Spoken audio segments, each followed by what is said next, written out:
Et bonsoir ou rebonsoir à tous, j'espère que vous allez bien.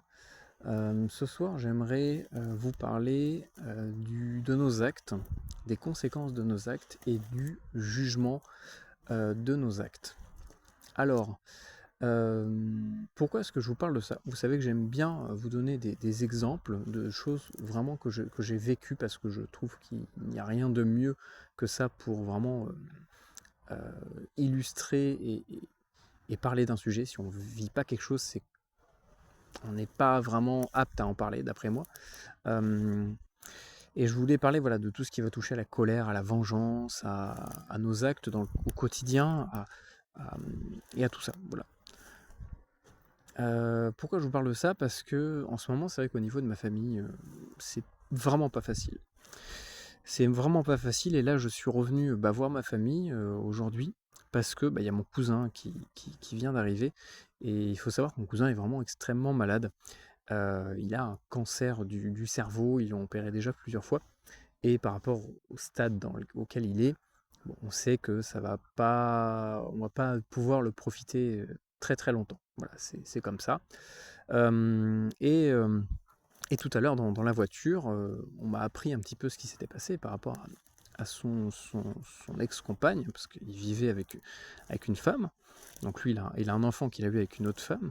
Bon, ça s'est mal passé, donc là, il s'était mis avec une nouvelle copine, qui en fait, lorsqu'il a déclenché la maladie, a complètement vrillé dans sa tête en fait. Elle est devenue complètement folle, même si on savait déjà qu'il y avait quelques soucis. Et le truc que j'ai appris tout à l'heure en fait,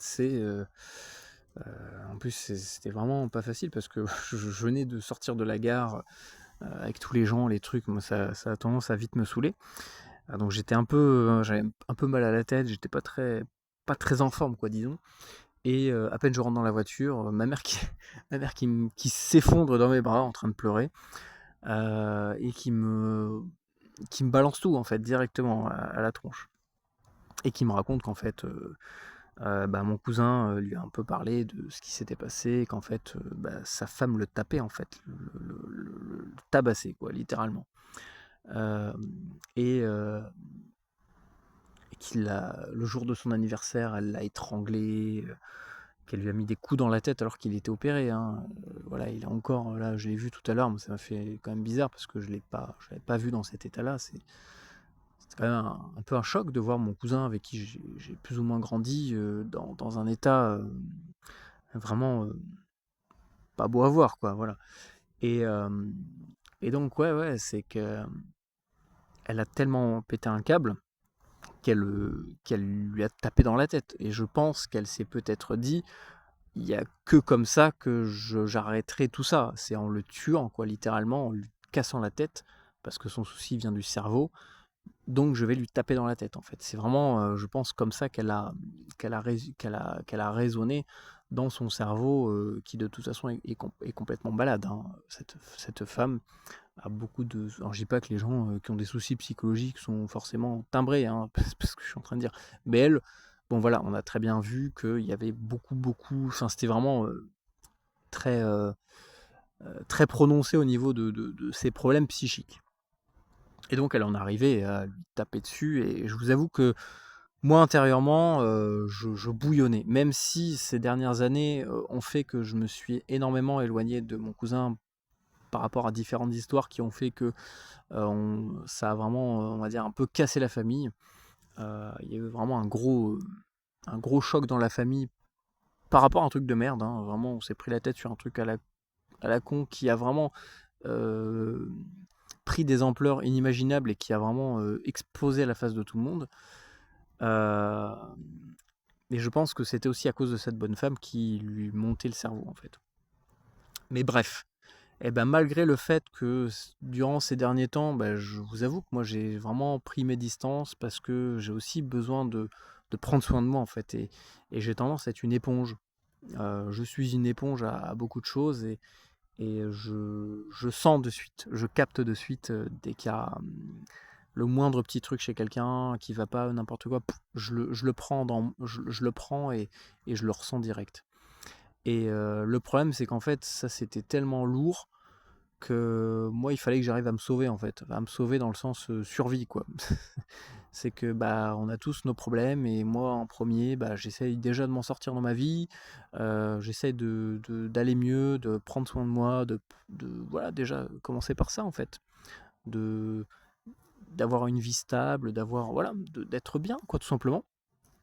Donc je peux pas, ramasser le problème des autres éternellement parce que, bah, j'ai tendance à être comme ça, à vouloir toujours aider, à être toujours là pour les autres et en fait, je m'oublie. J'ai tendance à vite m'oublier, donc maintenant j'ai vraiment pris conscience de ça, je suis vraiment beaucoup plus vigilant là-dessus et pour eux, ça leur fait bizarre parce que, bah, pour eux, je suis devenu un peu un égoïste qui en a un peu rien à foutre. C'est pas que je m'en fous, mais c'est que j'essaie de vraiment garder mes distances pour déjà aller bien, parce que si moi je vais pas bien, je peux pas m'occuper des autres. C'est pas possible. Quelqu'un de malade ne veut pas s'occuper de quelqu'un de malade. Ça marche pas comme ça. Il faut être en bonne santé pour s'occuper des autres. Et bref, voilà, j'avais pris vraiment mes distances, et malgré le fait que, bah, je vous avoue que mon cousin, je l'ai perdu déjà il y a quelques années avec cette histoire. Bah, malgré ça, je vous avoue que là tout à l'heure, dès qu'on m'a raconté tout ça, dès que ma mère m'a raconté tout ça, j'avais juste une envie, c'était de trouver cette bonne femme et de lui éclater la tête, quoi, littéralement. Parce que, bah, dès que ça touche à un membre de sa famille, et c'est juste pas possible, quoi. C'est juste pas acceptable. Et, ouais, j'avais juste. Elle l'a vu, je disais rien, hein, vraiment, je lui ai absolument rien répondu. Malgré ça, ma mère, elle a senti, parce qu'elle me connaît. Elle m'a vu, elle m'a dit: Toi, je vois que là, ça t'est monté, quoi. T'es comme moi, t'as envie juste de la prendre, de la prendre, de la fracasser, quoi. Et voilà, je vous parle de ça. Vous allez me dire, en fait, il raconte sa vie, mais c'est parce qu'en fait, on a tous déjà vécu ce genre de situation, et c'est justement là qu'il faut garder une part de lucidité, et qu'il faut aussi raisonner, garder le bon raisonnement dans sa tête, parce que ouais, effectivement, ce genre de choses, la violence appelle la violence, tout comme l'amour appelle l'amour, et c'est vrai que là, oui, dès qu'on me dit ça, bah moi j'ai juste une envie, c'est d'aller monter là-haut et de l'attraper et de la fracasser, quoi, de lui faire pareil, juste pour qu'elle comprenne. Mais c'est pas possible. Même si vous allez me dire, ouais, mais en fait, il y a peut-être que ça qu'elle va comprendre. Mais en soi, ça reviendrait à se mettre au même niveau qu'elle, déjà d'une première part, et je pense que on est tous jugés par nos actes. Alors ça semble bête ce que je vais dire, mais je vais essayer de creuser un petit peu tout ça. Euh, Ce qui nous juge en fait, c'est nous-mêmes. Et, euh, et justement, si vous regardez par exemple dans la Bible, je crois que c'était à Romains 2, 1, justement il parle de ça. Alors j'ai plus le truc en tête, mais en gros, quelle est l'idée de base, quelle est l'idée de fond de tout ça? C'est qu'en fait, ce qui va vous condamner, ça va être vous-même en fait. En réalité, même dans un tribunal, aujourd'hui administratif ou ce que vous voulez, judiciaire ou autre, on s'en fout. En réalité, celui qui va vous condamner, c'est pas le juge, c'est vos actes qui vous ont ramené ici. Et donc c'est vous-même. Donc c'est vous-même qui vous condamnez à ça. Tout comme quelqu'un qui rentre en colère. Moi j'ai énormément connu la colère dans ma vie. Aujourd'hui j'essaie de vraiment. C'est aussi pour ça que j'essaie de prendre un peu mes distances pour justement arriver à travailler là-dessus, puis à vraiment relativiser et arrêter de monter dans des colères pas possibles, parce que j'ai toujours été comme ça. Je suis un peu une cocotte minute qui d'un seul coup explose, et ça explose tout autour, mais vraiment. Et donc, qu'est-ce que je voulais dire? Je parlais de la colère. Et la colère, c'est un peu pareil en fait. La colère, ça ne détruit que celui qui la porte en réalité. Le seul qui, à la toute fin de ça, qui va perdre, qui va être détruit, c'est celui qui a été en colère. Parce qu'il va faire le truc de trop, parce qu'il va faire vraiment un truc pas possible, un truc de barjot, qui fera que bah, ça va l'enterrer, quoi. C'est tout. Qui va se condamner lui-même, soit à vivre dans une vie où il va porter la haine contre tout le monde, tout le temps, partout. Et moi, ça m'arrivait, ouais. J'ai eu une période où je haïssais tout le monde, je pouvais plus supporter les gens. Vraiment, c'était de la haine pure, quoi, vraiment. Et, euh, et c'est pas possible. Si tu vis comme ça, tu meurs. C'est pas compliqué. Enfin, on meurt tous, mais ce que je veux dire, c'est que c'est pas viable en fait. C'est pas viable de haïr, d'avoir de la colère, d'avoir de la rancœur, de vouloir se venger. Et en fait, on finit par juste nous détruire nous. Et en réalité, même si on se dit, ouais, vous allez me dire, ouais, mais en fait, si tu veux te venger, ouais, tu vas, voilà. Par exemple, prenons l'exemple que je vous ai dit là. Imaginons, moi j'y vais là, je lui fracasse la tête et je la tue. Bah, vous allez me dire, ouais, bah en fait, voilà, ça a résolu le souci. La nana, elle est morte, et puis voilà, c'est elle qui a perdu. Bah, en fait, non. C'est que si je ne l'avais pas fait tout ça, bah moi je serais encore en vie. Et je pourrais peut-être vivre plein de choses, je pourrais justement transformer ce négatif en positif. C'est ça, en fait, la chose la plus dure à faire, c'est de l'alchimie, hein, c'est ni plus ni moins que de l'alchimie, c'est de transformer une pierre en diamant, une simple pierre en diamant, c'est-à-dire prendre un truc mauvais et le transformer en nous comme énergie positive qui va construire quelque chose de bien, qui va aller vers de l'avant. Tout comme si on vous descend tous les jours, on dit ouais t'es nul, tu sers à rien, tu vaux rien, il y en a, ils vont soit plonger, soit se mettre à péter un plomb, ou alors ils vont transformer ça en eux, et ils vont dire ah ouais, moi je suis capable de rien faire, bah tu vas voir, pam, je vais faire du sport, je vais faire ci, je vais faire ça, je vais me donner à fond, et au bout d'un moment, vous allez réussir, vous allez gagner. Par contre, si vous partez dans l'autre sens, là, vous allez perdre à tous les coups. On perd toujours à ce jeu-là. Parce que c'est une loi universelle. La dernière fois, je vous parlais de ce que pour moi serait vraiment Dieu, le divin. C'est pas un bonhomme dans les nuages avec une barbe qui joue aux Sims. Ça marche pas comme ça. C'est des principes, c'est des grands principes, c'est tout, c'est les mathématiques, c'est le monde qui nous entoure. La lumière, le son, c'est ça en fait le divin. Le son, la lumière primordiale, c'est vraiment le premier truc qui a été créé, c'est ça. Et ce qui fait tout, ce qui régit tout. Et, euh, et en physique, il y a l'action-réaction. Si tu fais un truc, tu reçois. C'est tout. C'est pas plus compliqué que ça. Si tu donnes le négatif, tu finis forcément par ramasser le négatif. Et justement, par rapport à ça, il y a un lien avec la psyché, l'esprit et le physique, dans les deux sens. Si votre corps n'est pas en bonne santé, si vous mangez que de la merde, si vous faites pas de sport, si vous êtes en mauvaise santé, bah, le cerveau, ça va avoir une répercussion sur le cerveau. A l'inverse, si vous avez un esprit complètement pourri parce que vous avez des pensées abominables et que vous êtes toujours négatif et que vous êtes toujours plein de rancœur, plein de haine, plein de trucs, bah, le corps, lui, qu'est-ce que ça va créer? Ça va créer des problèmes, ça va créer des maladies. Et pour moi, hein, c'est ce qui s'est passé chez mon cousin. C'est que il y a eu une période, et d'ailleurs il est toujours coincé là-dedans, c'est ça le problème, c'est que il est dans des trucs politiques, machin, des trucs pas possibles, et en fait ça l'a rendu malade, en fait, il s'est empoisonné à ça, il s'est empoisonné dans ses relations, il s'est empoisonné dans l'environnement dans lequel il vit, il vit dans Paris, donc c'est vraiment le truc, c'est l'enfer, hein, vraiment, pour moi Paris c'est l'enfer. Et donc en fait il a créé un terreau favorable au pourrissement. Au pourrissement, c'est quoi? C'est la maladie. Et c'est pour ça, d'après moi, hein, qu'il a développé un cancer. Il n'est pas arrivé nulle part. C'est que l'alimentation, ça n'allait pas. Il fait pas de sport. Euh, il était dans des milieux où les gens sont pas équilibrés, ils sont complètement pourris de l'intérieur. Ils mangent que des fruits pourris tout le temps, ces gens-là. Donc ils refilent les vers, les fruits pourris aux autres, qui eux-mêmes contaminent les autres, etc., etc. Ça fait vraiment une épidémie. Donc forcément, qu'au bout d'un moment, bah, ton esprit, lorsqu'il a tout le temps de la merde, lorsqu'il est tout le temps plein de pourriture, bah, il finit par pourrir en fait. Et c'est ce qui s'est passé. Et dans toutes ces relations, bah, il y a eu des trucs très bizarres qui n'ont jamais été bien, bien clairs et bien normales. Et ça a créé des problèmes. Et là, bah, c'est le résultat, c'est qu'il a développé un cancer. Et là où, ce que je voulais aussi dire, c'est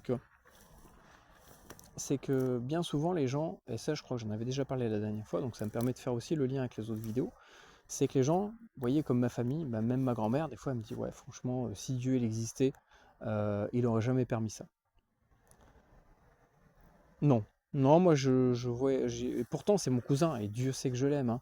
Dieu sait que j'ai passé des moments formidables avec lui, mais bah, des fois, pour eux, je parais peut-être un peu trop sec, trop cru, trop. J'y mais non, en fait, ça lui est pas tombé dessus par hasard. C'est qu'il y a forcément quelque chose qui a fait que ça a déclenché ça chez lui. Si Dieu il existe, bah il équilibre les choses. Il donne ce que tu récoltes, c'est tout. Et je dis, mais ça fait des années que je vous dis que mon cousin, il est dans un environnement qu'il faut qu'il se barre de là-bas. Il a été coincé à cause du fait que il est divorcé, il faut qu'il garde son enfant en alternance. Il y a plein de trucs qui font qu'il a dû rester là-bas. Et il a jamais voulu être là-bas. Vous voyez, même lui, en fait, il vivait dans un endroit où il voulait pas être. En fait, c'était une sorte de captivité, quoi. C'est ni plus ni moins que ça. Comment vous voulez être en bonne santé en captivité? Dans un environnement où tous les gens sont pourris, votre entourage est pourri, votre relation est pourrie, c'est pas possible. C'est pas possible d'être en bonne santé. À chaque fois, je leur dis non, non, c'est faux. C'est Dieu, c'est pas, ça marche pas comme dans les films, hein. C'est pas un bonhomme dans les nuages. Faut arrêter d'avoir cette vision du divin. Voilà, c'est Dieu, il est là pour que ça fonctionne correctement. Et ben, et il donne la vie et il prend la vie aussi, c'est tout. C'est comme ça, c'est triste, c'est malheureux, mais c'est justement aussi là pour nous faire comprendre que chaque instant est important. Et là, vous allez me dire, oui, mais mon cousin, j'aurais pu le voir là, pendant que je vous parle. Bon, il a la sieste parce qu'il est vraiment très fatigué, donc justement, j'en ai profité pour aller me balader, pour aussi un peu décompresser de tout ça, parce que c'est pas facile forcément à porter et à garder. D'où aussi le fait de faire la vidéo. C'est aussi pour vous transmettre quelque chose vraiment que je vis là maintenant, et de vous dire vraiment ce que je pense au fond de moi. Mais voilà, en fait, tout ça, c'est fait pour nous faire comprendre à quel point la vie est précieuse et que des fois, en fait, il faut savoir euh, décrocher. Il faut savoir décrocher et passer, changer en fait, changer d'air. Et c'est pas facile, même moi dans ma vie, ouais, il y a encore des trucs que j'ai pas envie d'avoir dans ma vie, mais que j'ai toujours et que j'ai du mal à me débarrasser parce qu'on est habitué à ça, parce que on est rassuré là-dedans. Et sur le moment, ça fait mal, mais après, putain, qu'est-ce que ça fait du bien. Et ça m'est arrivé il y a 3 semaines, j'en avais marre d'où j'étais. J'en avais marre de tout, de l'environnement dans lequel j'étais. Bah, j'ai pris mon sac à dos et je me suis barré.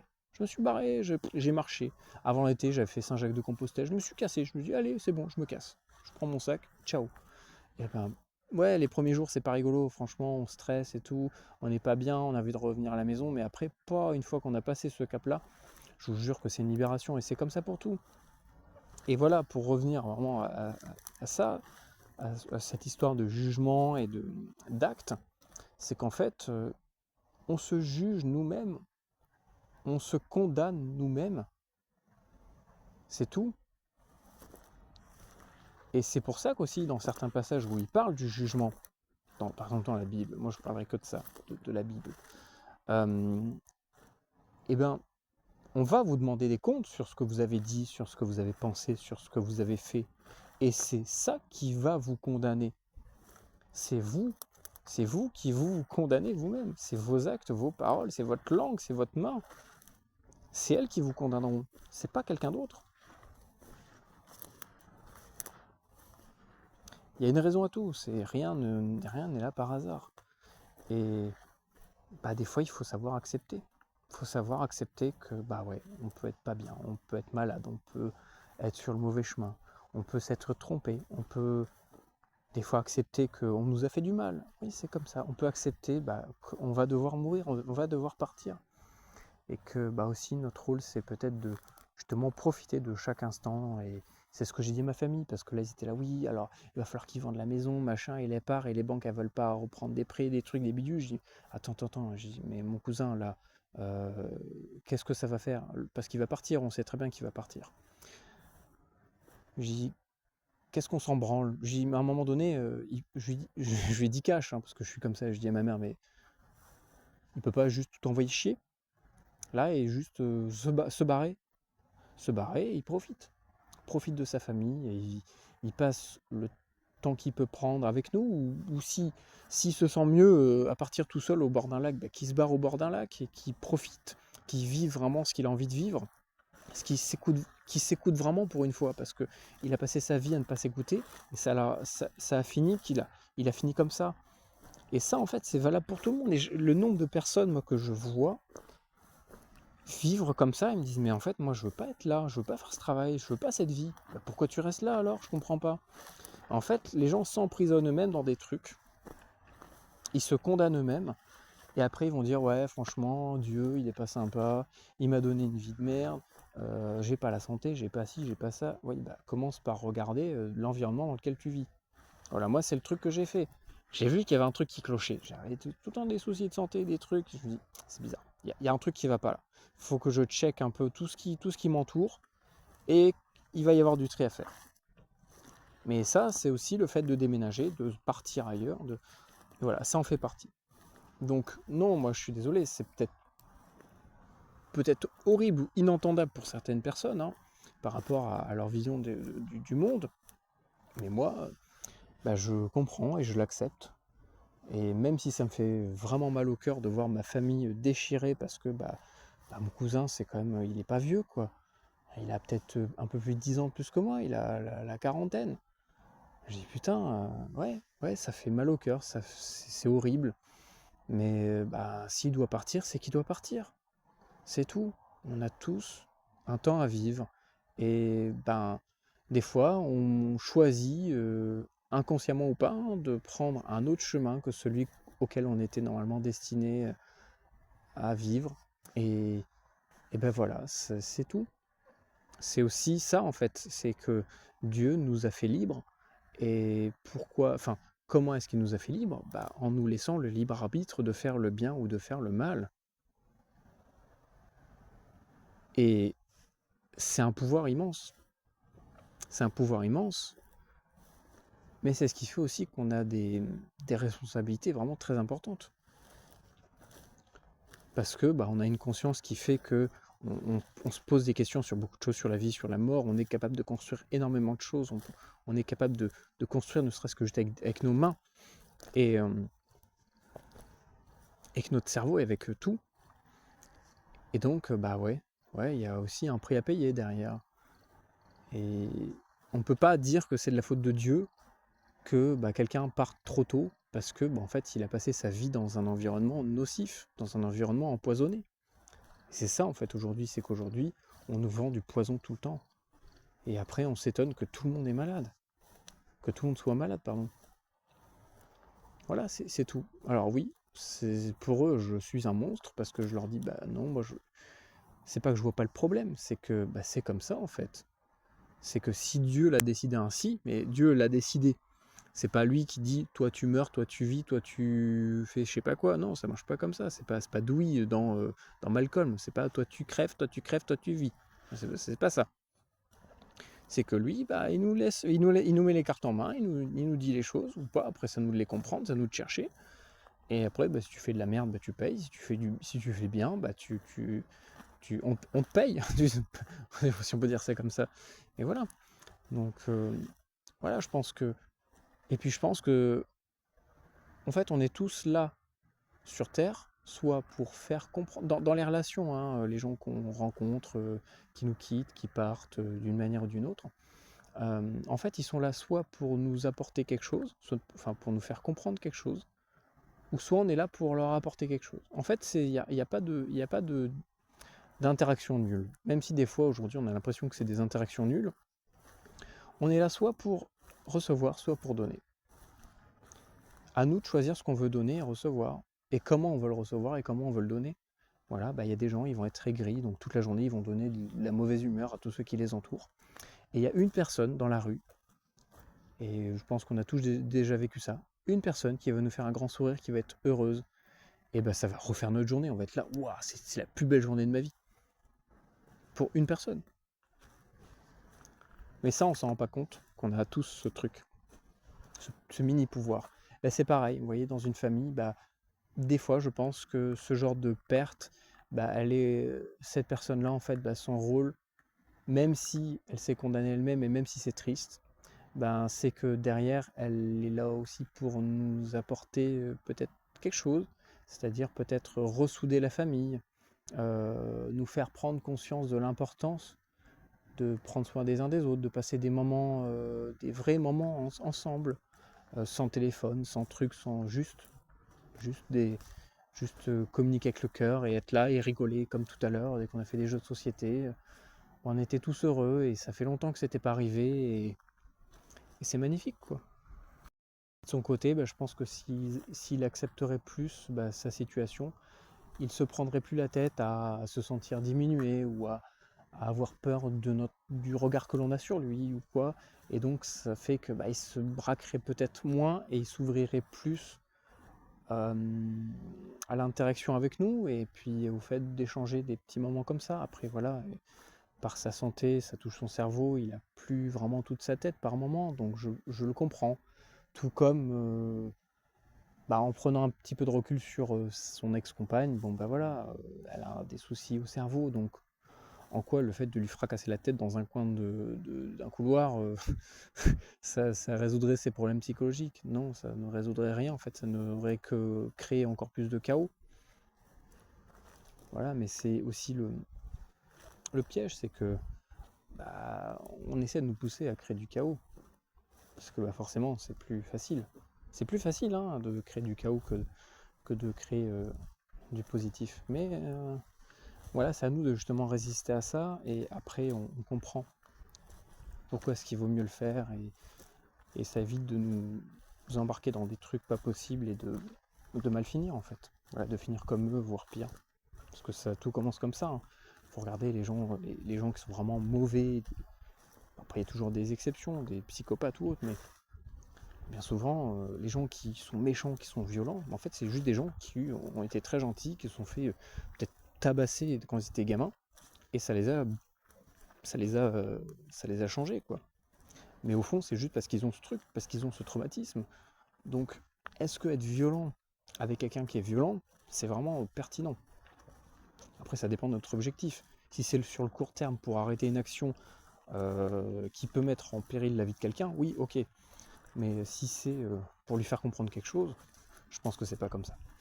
C'est pas comme ça qu'on peut résoudre ce genre de situation, et au contraire, ça ne fera que le renforcer dans ses actes et dans ses pensées. Voilà, écoutez, prenez soin de vous, j'espère que ça vous plaît ce genre de contenu. Je sais pas si ça existe, n'hésitez pas à poser vos questions, dites-moi vous ce que vous en pensez par rapport à ce genre de situation. Comment est-ce que vous voyez les choses par la mort? C'est vrai qu'aujourd'hui on n'en parle plus, c'est devenu un énorme tabou hein, dans notre vie, alors que, enfin, dans notre société plutôt, alors que ça fait partie intégrante de la vie. S'il n'y a pas de vie, il n'y a pas de mort, s'il n'y a pas de mort, il n'y a pas de vie en fait, c'est obligatoire. Une fois qu'on comprend vraiment ça, on comprend mieux pourquoi est-ce que des fois les gens doivent partir. C'est tout simplement pour finaliser le cycle et pour que ça recommence. Parce que tout n'est que cycle en fait. Hein. Tout est cyclique. Voilà. Allez, je vous souhaite une bonne soirée. Moi, je vais retourner à la maison. Je vais voir si le cousin est réveillé pour passer un petit moment avec lui. Même s'il a besoin d'être tranquille un petit peu, mais voilà. Allez, bonne soirée à vous. Que Dieu vous bénisse et à bientôt.